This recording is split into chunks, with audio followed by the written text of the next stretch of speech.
Greetings and welcome to a Prayerful Pause. I'm Nancy Woodworth-Hill, and amongst other things, the spiritual director, spiritual companion. Today we will look at Francis Weller's stone ritual. This is designed to work with grief. I'd like to begin with a few quotes. Oscar Wilde said, "Where there is sorrow, there is holy ground." Carl Jung wrote, "Embrace your grief, for there your soul will grow." Francis Weller states, "Grief is not a problem to be solved, not a condition to be medicated, but a deep encounter with an essential experience of being human. Grief becomes problematic when the conditions needed to help us work with grief are absent." Much of what we have been taught about grief is that it belongs in the mind. But in his book, The Wild Edge of Sorrow, Francis Weller, a psychotherapist, beautifully advocates for recognizing the spiritual dimensions of grief. He notes that we have forgotten the primary language of grief, claiming that grief work offers us a trail leading back to the vitality that is our birthright. Grief is essential to finding and maintaining a feeling of emotional intimacy with life, with one another, and with our soul. Weller asks, how do we learn to carry our grief and not collapse or turn away in denial? He claims we need to revision grief not as an event, a period of mourning, but as an ongoing conversation that accompanies us through life. He suggests an approach of reverence to be in right relationship with sorrow, not too close, not too far, which takes sustained practice. And of the handful that he mentions, a couple are journaling or drawing or dancing, which this practice deepens over time. Thus, grief work is not passive. We don't sit back and wait for it to happen. We must learn to stay present with ourselves. He also notes that many experiences of loss are not adequately contained by those around us. He calls this attunement, a quality of attention wedded with affection offered by someone we love and trust. Grief work requires courage to face the world as it is and not to turn away. It deepens our connection with soul, and it takes us into territories of vulnerability, exposing the truth of our need for others in times of loss and suffering. And it reveals our bond with the world when the earth herself is violated.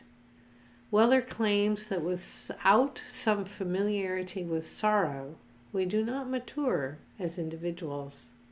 The broken heart, he says, is capable of genuine love.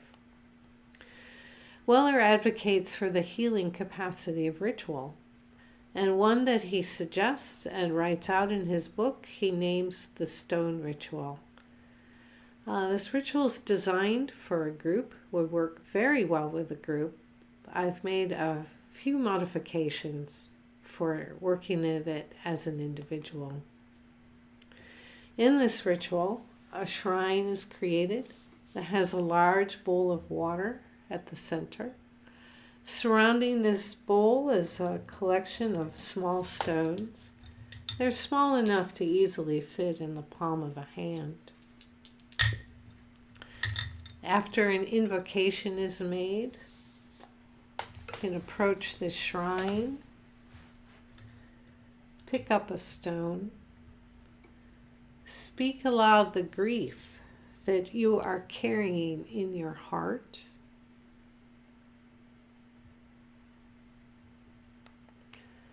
There are many kinds of griefs. It could be a sorrow over a particular loss, places that within you that have not known love, the suffering of loved ones or others around the globe, the wild ravages of the earth and her creatures, could be unrealized expectations, or even the sorrows of the ancestors. And when you have finished speaking that one particular sorrow or grief in your life, place the stone into the bowl of water. This is repeated for each grief you wish to bring to the bowl. And any and all grief may be invited to the bowl.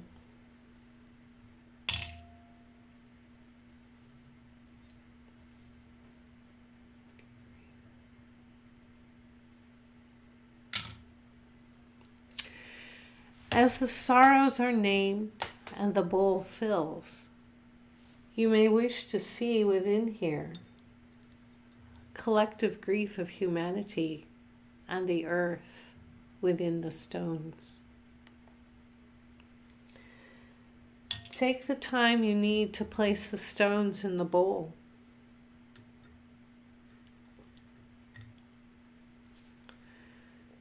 When you are ready, the suggestion is to take the bowl outside where the water is poured onto a plant. You take your grief and turn it into nourishments for the green world. The stones, which are left, may be taken to a river, a pond, the ocean, so that the movements of the water can scour these stones clean once again. So to observe this ritual, you will need to prepare a space and a time, a simple shrine. You see here, I have a candle, I have prayer bell, and I have my favorite icon. Things that matter to you. It could be just as simple as the bowl and the stones. An invocation may be used. It could be as simple as silence or calling on God to be present. Be sure to give yourself plenty of time, as the grief you intend to bring to this ritual may unlock other griefs and sorrows which also need to be spoken.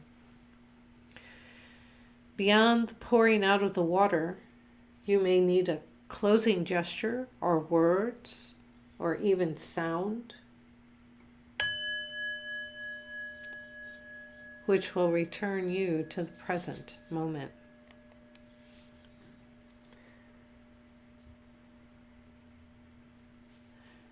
You may also wish to do some loving kindness. I've recorded also a video of the week before this one, in which I have put Francis Weller's loving kindness, which begins very much and focuses on giving loving kindness to yourself. This may be another way to accompany the grief that is poured out into this water.